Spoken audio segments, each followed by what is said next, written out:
Leo katika tuongee yaliyonibadilisha.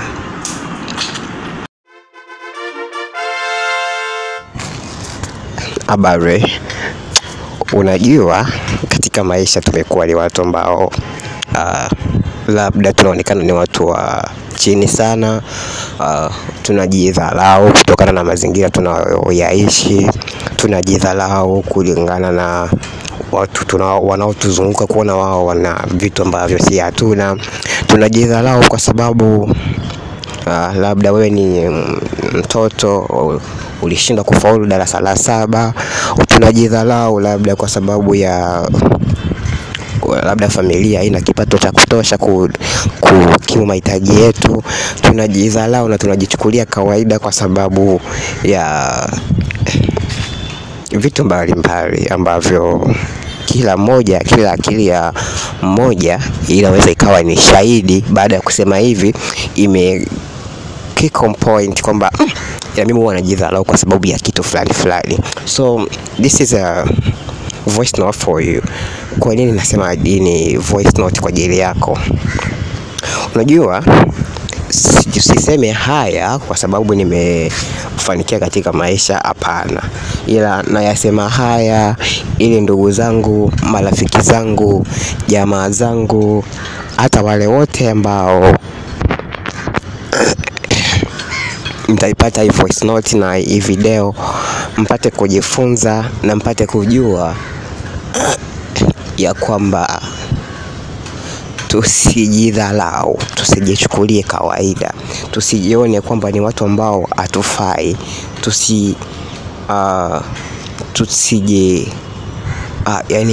tusijishushe sana. Of course kujishusha ni kuzuri kwa baadhi ya sehemu, lakini si tuwe na kiasi. Sasa tusijishushe sana. Kwa mfano unaweza kuta mtu yeye ni kweli au na gari au hujavaa suti, lakini umetembelea maybe kwenye sehemu ambayo kuna watu wamevaa vizuri, ukiangalia suti kweli suti ambayo ukiangalia nguo hiyo ivaa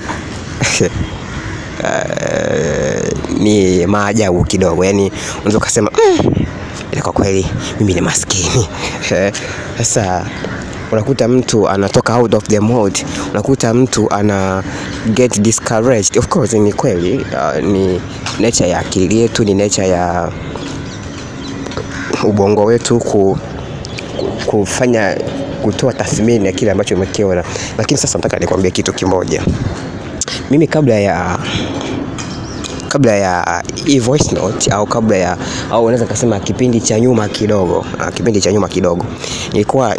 nilikuwa na ndoto kubwa, ndoto nzuri, mawazo mazuri, napenda sana kufanya vitu fulani. Lakini changamoto yangu moja ilikuwa najichukulia sana kawaida. Najichukulia sana kawaida. Naweza nikawa nimekaa sehemu fulani na watu fulani kasema mimi sitaki kuwa hapa. Of course nataka nisinguzie tena hii. Ngoja niwaambie kitu kimoja ambacho wengi labda wanaweza kawa hawakijui. Ukiona mtu anapenda sana kujitenga, ukiona mtu anapenda sana kukaa idle, kukaa peke yake, muda mwingi anautumia akiwa peke yake, na mmoja wa watu ambao ni kweli nimefanya research ambayo haijathibitishwa rasmi moja kwa moja, ila inaonyesha kwamba watu ambao wanajitenga sana ni watu ambao kwa 89% ni watu ambao wanajidharau, ni watu ambao wanajiona hawafai, ni watu ambao wanajichukulia kawaida kwenye maisha yao. Sasa nataka niongee na wewe leo pindi unapoisikiliza hii voice note, ujifunze na upate hamasa, na baadaye ubadilishe nia yako, ubadilishe fikra yako, ichuni mindset kwamba abnormal person, I'm the loyal person, the one who have never been seen in this present world. Yani mimi ni mtu ni mtu ambaye katika ulimwengu wa leo sijapata kutokea na sijapata kuonekana. Utasema Chronic Prince unasemaje? Unasema ngoja niseme tu kweli. Sito share nje, lakini maybe kuna mtu anaposikiza hii voice note amekuwa discouraged, ana chakula, ana mavazi, ana pesa ya kulipa maybe ada, ana pesa maybe ya kulipia kodi, ana pesa maybe ya kufanya mambo mbalimbali. Nataka ni kutie moyo. Mimi huyu unayemsikiliza leo, hayo yote nimeyapitia. Kwa hiyo that's why I get hearted. Ninajifili ndani yangu kukwambia ukweli. Ninajifili ndani yangu kusema ukweli. Ninajifili ndani yangu kushare hiki ambacho nina uzoefu nacho. I think ulikuwa ni Gary plan kwamba Chronic Prince unatakiwa upitie sehemu fulani, upitie mambo haya ili baadaye uje uwe maybe mchango kwa watu wengine ambao, au msaada kwa watu wengine ambao wanapitia na situation ambayo wewe umepitia kabla. Na hiyo nahisi ni sababu kubwa ambayo imenifanya ambayo imenisukuma nije mbele niandae hii voice note kwa ajili yako wewe ambaye unaipitia mambo magumu na changamoto nyingi katika maisha yako. Maybe umeanzisha duka la biashara, umeanzisha biashara au duka fulani lakini hauoni wateja. Maybe unafanya kitu fulani lakini hauoni matokeo. Trust me, Mungu ana mpango mzima, ana mpango mzuri na wewe. Sikutaka kuongelea hili kabla, lakini ngoja nikwambie kitu kimoja. Whether you trust in God or not, kuna na hii ni tabia ya watu wengi. Unakuta mtu katika trials, katika temptations, amini katika anayemwamini. Maybe mimi ngoja nikwambie kweli, unakuta mtu labda ni Mkristo, ndio. Kuna ile scenario ambayo inasema yani unajua Mungu masuala ya eti nimelala njaa, usike nayo hayo. Eti masuala ambayo si nimefanyaje, hayo usike nayo. Yeye anahusika na mambo ambayo ni ya kiroho zaidi. Sasa naomba nikwambie kitu kimoja. Firstly, na mimi nilikuwa nina hiyo belief, nilikuwa ninaamini hivyo kwamba Mungu hahusiki na mambo ambayo ni very person, ambayo ni individual. Sijaandaa video hii ni kuhubiri, hapana, ila lengo langu kubwa ni kutaka kuona future za wengi zinatimia, na ndio sababu kubwa iliyonisukuma kwamba nije na hii voice note. Katika miaka mingi iliyopita, baadhi ya miaka kadhaa, sio miaka mingi sana, lakini baada ya kipindi kadhaa cha muda mfupi uliopita, unakuta mtu anapitia changamoto, anatamani sana bora ajinyonge. Let me tell you, yaani Mungu kama ana plan na wewe, hujawahi kufanya hicho kitu. Yaani akiwezi kufanikiwa, na usije ukatamani kujinyonga hata siku moja eti kwa sababu mambo yamekudisappoint. Uliyemtegemea amekudisappoint, ulichokitegemea kimekudisappoint, ulichokitazamia kwamba kitanikuwa mkombozi, msaada wangu kimekuvunja moyo. Usije ukakata tamaa kusema kuanzia leo mimi sitaki kuishi, najinyonga, sinanyua kamba, sinanyua vidonge. Hapana, don't dare that. Hivi na nitashare tu uhalisia. Ushawahi kuamka asubuhi hauna hata 100 mfukoni, kodi unadaiwa, hauna chakula, biashara hamna wateja, hauna ndugu ambaye unaweza kusema nikimpigia fulani atakuwa msaada wangu, hauna wa kumlilia. Yaani ni wewe kama wewe.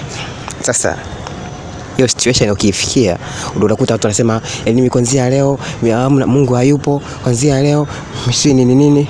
Ngoja nikwambie kitu kimoja ambacho kitakusaidia sana katika maisha yako, hata kama uamini Mungu, hata kama uamini katika au na imani ambayo unaiamini. Siku ukifikia hiyo situation ambayo upo katika mazingira mwanambiji, ninaposema mazingira mwanambiji yani hujui nini la kufanya, yani ukiangalia kushoto hamna msaada, ukiangalia kulia hamna msaada, ukiangalia nyuma mbele hamna msaada. Piga goti, sema hivi, kwa imani yako yote ile utakayokuwa nayo, sema ninakuomba Mungu wangu, nisaidie katika kipindi hiki kigumu. Najua ukuniumba ili nihangaike, ukuniumba ili yote nipate. Trust me, yani from nowhere utareceive vitu kutoka kwa watu ambao ukutegemea. Na katika kipindi cha changamoto ulizonazo, usipende sana kuendekeza wale marafiki zako wa zamani. Usipende sana kufanya hivyo, kwa sababu unaweza kuwa unamtegemea kwamba nikimpigia maybe Juma, maybe John, maybe Daniel atanisaidia kwamba imani rafiki yangu amepata shida moja, ngoja nikutumia hata 2000 uone upate kula siku ya leo. Au marafiki zako wa zamani ukiwa katika kipindi kigumu, kipindi cha changamoto, hautomuona hata mmoja. Yani niamini, utashangaa na ukubaliana nami ukipita katika situation, au kuna watu ambao washaipitia hiyo situation, utakubaliana nami, utaona kwamba kuna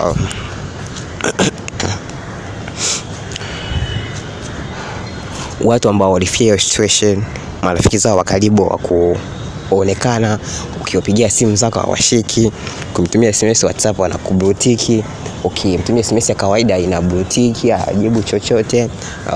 Lakini from nowhere unampata mtu ambaye hukutazamia, yani mtu ambao ulikuwa umfikiri kwamba anaweza kawa msaada kwako. Sasa unataka kusema nini? Acha kujichukulia kawaida. Acha kujichukulia kawaida. Siku zote Mungu ana mpango mzuri na wewe. Siku zote amekuandaa uwe mtu asiye wa kawaida. Kuna vitu vingi ambavyo tunatakiwa tujifunze, na baadaye nitaweka maana kuna wengi tunapitia katika wakati mgumu, lakini hatujui tunatakiwa kufanya nini katika maisha. Maybe unakuta mtu yani yeye hajui yeye ni nani. Na hawa nimekutana nao sana, niko nao marafiki zangu wengi ambao yani wao ni bora aliende. Wakisema kulia, wakisema kushoto, wakisema nyuma geuka, anageuka, wakisema mbele geuka, anageuka. Sasa ukiwa ni mtu wa namna hiyo, hata kama unapitia wakati mgumu, unakuta yani wakati mwingine sasa yani hayo magumu yanakupata ili ugundue kwamba inatakiwa kumbe inatakiwa ni behave like this, kumbe natakiwa niachane na hii tabia ndo niweze go ahead. Kwa hiyo wakati mwingine sasa magumu na changamoto zinazotupata ni kwa sababu zinataka kutuelimisha, kutuacha na somo na funzo, ili wakati mwingine tuwe na vitu ambavyo ni tunavibagua, tuna vipaumbele ambavyo vitatufanya tufike sehemu ambayo tunaenda. Na sitakuwa na mengi ya kuzungumza zaidi ya hapo.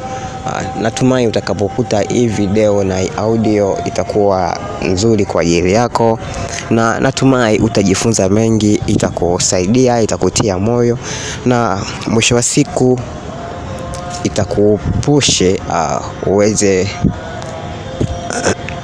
kuwa mtu wa namna fulani katika maisha yako. Itafanya hivyo. Na mwisho kabisa, unapoona upo katika kipindi kigumu, unapoona upo katika changamoto nyingi ambazo hauna solution zake, hauna majibu yake, tafadhali chonde. Nahisi katika watu wengi wote uliokuwa nao, hauwezi kukosa rafiki yako wa karibu ambaye ukikaa naye karibu anazungumza mambo ya kukutia moyo, anazungumza mambo ya kukufanya ujawe na furaha, huzuni yako na mambo yote yale ya kuondoke katika uso wako. Sasa kama una rafiki wa hivyo, tafadhali katika kipindi kigumu kama hiko usiache kumtafuta, usiache kuwa naye karibu, ili kuepusha mambo ambayo yatakuwa ni mabaya kwako. Lakini pia wasikilize watu ambao unawapenda kuwasikiliza katika kipindi chako kigumu. Kila mmoja ana role model wake, yani kila mmoja ana mtu ambaye anatamani, yani ningekuwa kama fulani. Sasa kila mmoja hiyo anayo. Sasa na mimi nataka nikukumbushe tu juu ya hilo. Kwa hiyo ninapohitimisha hii, basi nikutakia. Hapa ndo mwisho wa video hii, na katika video ijayo nitazungumzia utajuaje wewe ni nani, utagunduaje wewe ni nani, utajuaje unatakiwa kufanya nini, unatakiwa upite wapi. Nitayazungumzia yote katika video ijayo. Asanteni.